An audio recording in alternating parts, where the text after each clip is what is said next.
दूसरा दिन 26 दिसंबर 1927। पहले दिन की सभा की कार्रवाई रात 7:30 बजे खत्म होने के बाद लोग आतुरता से भोजन का इंतजार कर रहे थे। जिले जिले से आए लोग सत्याग्रह समिति की सूचनाओं के अनुसार अपने साथ रोटियां लाए थे। लेकिन चूंकि ये लोग सम्मेलन के शुरू होने से 2 दिन पहले आए थे, इसलिए उनकी रोटियां खत्म हो गई थीं। मुंबई से आए लोगों को पूरे दिन भर खाली पेट रहना पड़ा था और वे इंतजार कर रहे थे कि भोजन कब मिलेगा। लेकिन मुंबई से खाना बनाने के बर्तन महाड न पहुंचने के कारण सामग्री होने के बावजूद खाना नहीं बनाया जा सका, इसलिए सबको निराशा हुई।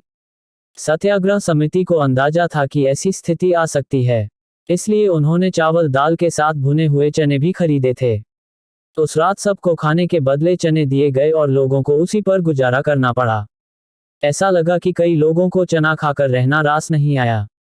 लेकिन जब डॉक्टर अंबेडकर ने अपने हिस्से के चने लेकर खाना शुरू किया, तभी लोगों ने उनका अनुकरण किया।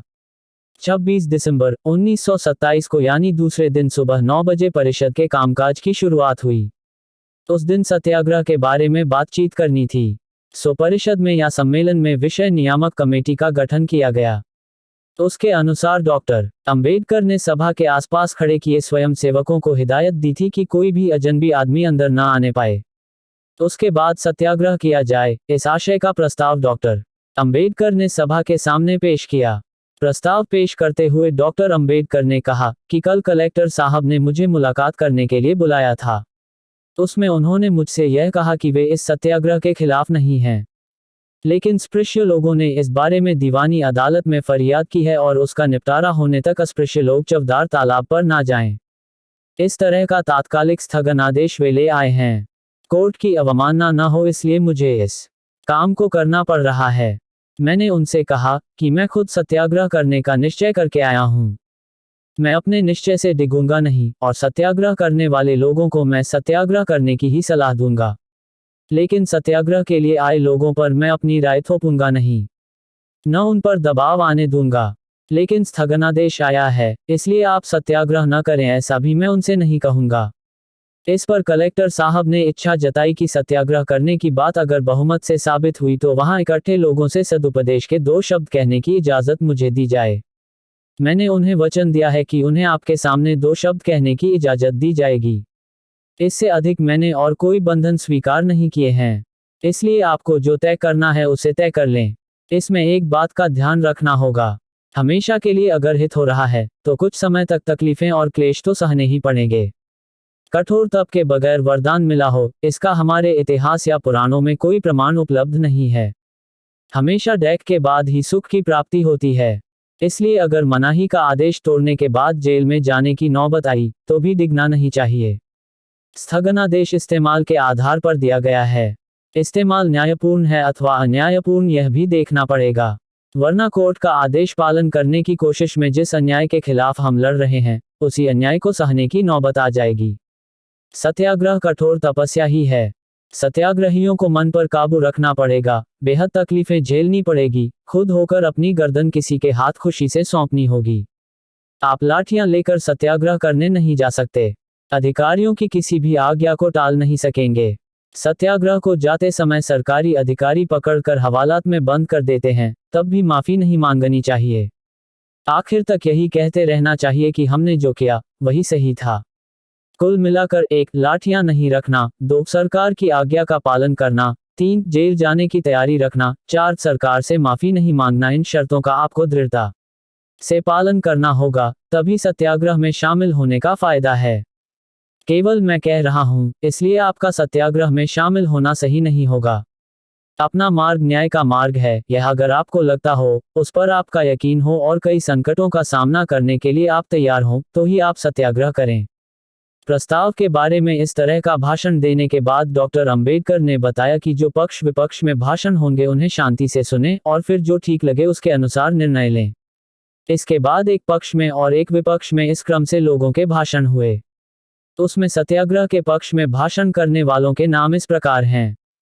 1. पद्मनाथ राजाराम हाटे। 2. पांडुरंग बाबाजी मांडलेकर। 3. धोंडीराम गायकवाड़। 4. पांडुरंग जी नाथूजी राजभोज। 5. भिकाजी महादू पेंशना। 6. भांबू गणू शेनवलीकर। 7. सोनू देवजी खाम्बोलीकर। 8. हिरू बारकू शेलार। 9 गोविंद बुवा मालखेडकर। 10 भिवबा भोवटकर। 11 गिरजा शंकर शिवदास।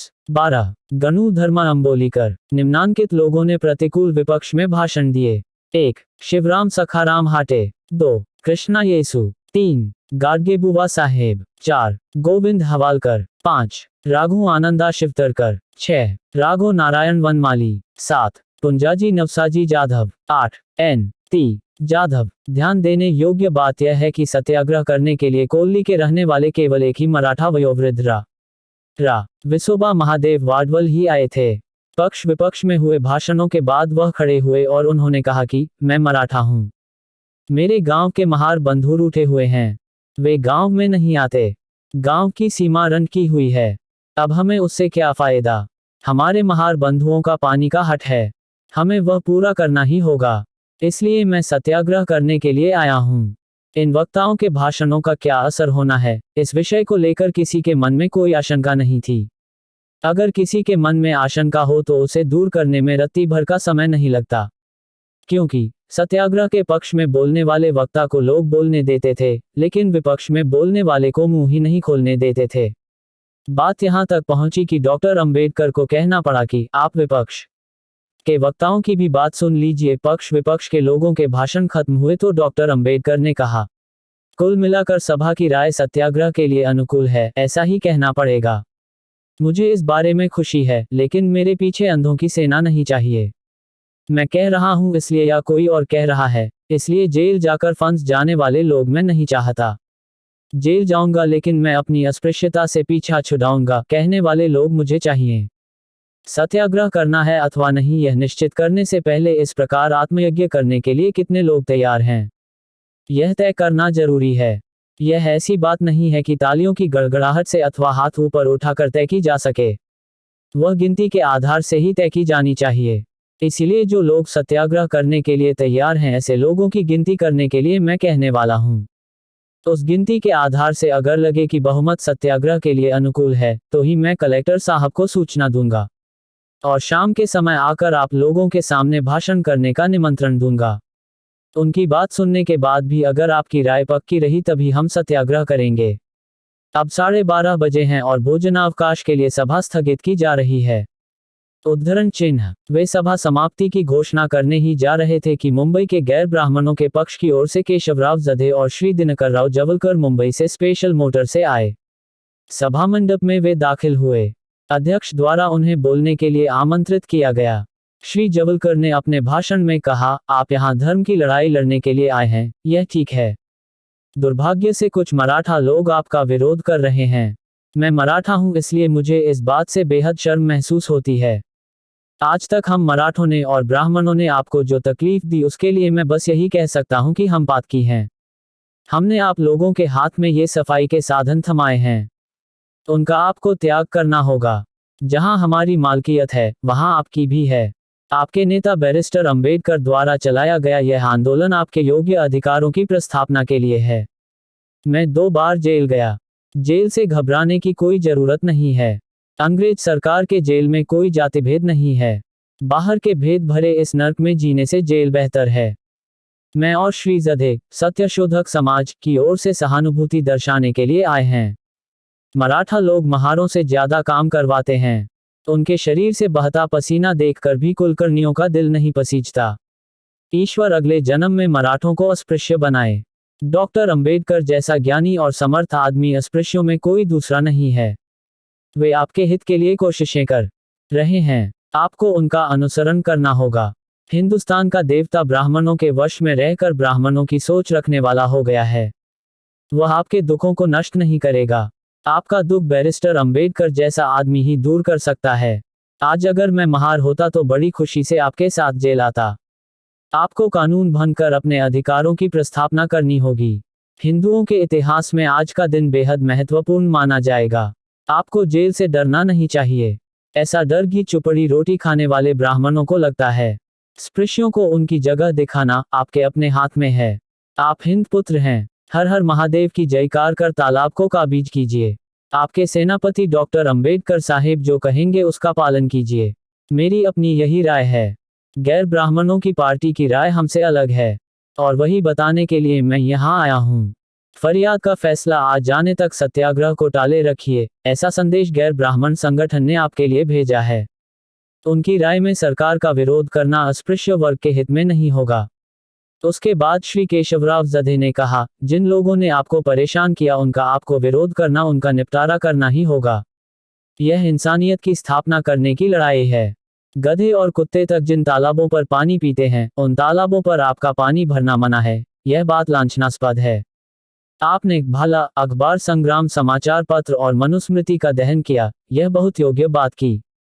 सत्याग्रह कर जेल जाना ही मेरी राय में सही है। जो लोग आपका विरोध करेंगे, उनकी आप न सुने। इस प्रकार भाषण होने के बाद दोपहर 1:30 बजे सभा स्थगित की गई। कलेक्टर साहब ने की सुलह की अगुवाई। सत्याग्रही लोगों की गिनती करने के लिए डॉक्टर अंबेडकर ने पहले जैसे सुझाया था, वैसे ही 10-12 लोगों को यह काम सौंपा कि वे उन लोगों की सूची बनाएं जो लोग जेल जाने के लिए तैयार हैं।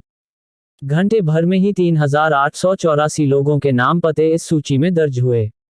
वहां आए सभी लोगों का यही कहना था कि हम जेल जाने की बात घर वालों से कहकर आए हैं, तो अब हम ऐसे ही कैसे वापस जाएं।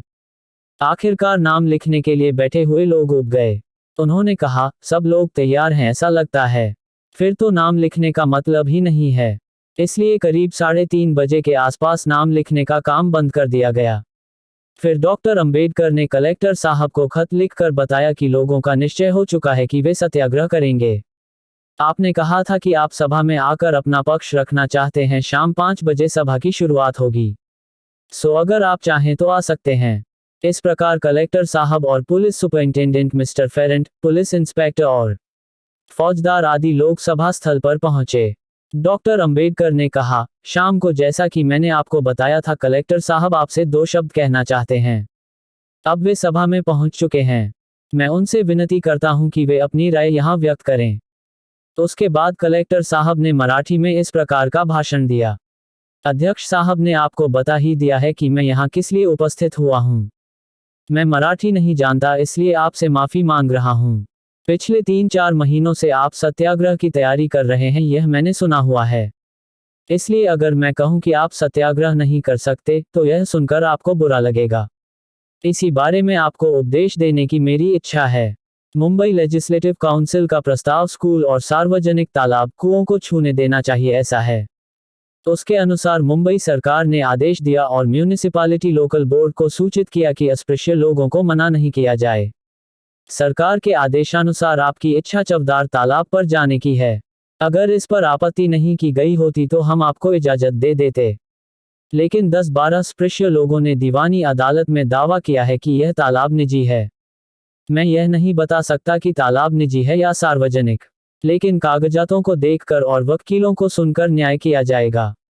अगर तालाब निजी है तो स्पृश्यों द्वारा आपत्ति उठाना ठीक है, लेकिन अगर वह निजी नहीं है तो किसी तरह की पाबंदी नहीं लगाई जा सकती। कोर्ट का जब फैसला आएगा बात तभी तय की जा सकती है। दूसरी बात, कोर्ट से अस्थायी आदेश मिलने के बाद कोर्ट का फैसला आने तक कोर्ट का आदेश पालन कर चवदार तालाब पहुंचना नहीं है। आज आपको मेरा यही उपदेश है कि आपको कोर्ट का आदेश मान लेना चाहिए। मुझे नहीं लगता कि कोर्ट का आदेश न मानने से आपको फायदा मिलेगा। मुझे पता है कि 2-4 महीनों से आप लोगों ने तैयारी की है और आप लोगों ने तय किया है कि तालाब में जाना चाहिए, लेकिन सयाना आदमी हमेशा कानून के अनुसार ही बर्ताव करता रहता है। आप जानते हैं कि जो लोग आपके खिलाफ थे, उन्होंने कानून को तोड़ा और उन्हें सजा भुगतनी पड़ रही है। उसी तरह अगर आप कानून के अनुसार नहीं चलेंगे तो आपको भी तकलीफ होगी और सजा मिलेगी। कोई फायदा नहीं होगा। आप तालाब में जाना चाहते हैं और हम आपको रोकेंगे। आप जानते हैं कि मैं जिले का कलेक्टर हूं। आपकी खातिर बोल रहा हूं। यहाँ 2 पक्ष हैं, एक तरफ स्पृश्य लोग, दूसरी तरफ अस्पृश्य लोग। सरकार किसकी तरफ है? वह अस्पृश्य लोगों की तरफ है। आप अगर आदेश नहीं मानते और सरकार की अवमानना करते हैं तो उसका विपरीत असर होगा। आप ध्यान में रखें कि मैं आपका दोस्त हूं और सरकार आपकी माई बाप है। आज खेद के साथ सुन रहा हूं कि आपसे कहा जा रहा है कि सत्याग्रह करना ही होगा, सरकार की अवमानना कर तालाब पर जाना ही होगा।